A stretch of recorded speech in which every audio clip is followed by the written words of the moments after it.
Монгол залуусын дуу хоолой болсон тэдний төлөө үйл ажиллагаагаа явуулдаг арбан байгууллага нэгдэж байгаагаа мэдгцэн.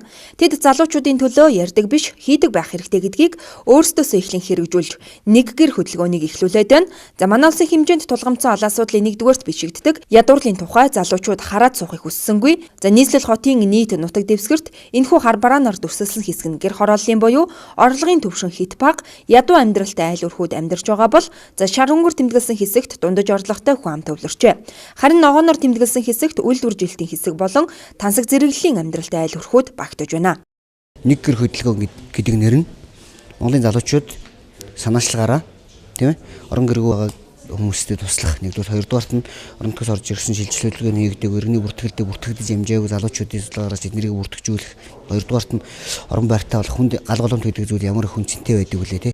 За мэрэгжил боловсрлоо эзэмшээд ажил хөдөлмөр эрхлэн амьдралд гарахдаа энэхүү зурганд тэмдэглэгдсэн хар бараан хэсэг болох ядуу амьдралтай өрхийн тоог нэгээр нэмэхгүй тулд залуучууд юу хийх ёстой? За тэдэнд ямар боломж нөхцөл нь дутагдж байгааг төрийн дээдчүүд олж харах хэрэгтэй байгааг нэг гэр хөдөлгөөн харуулж байна.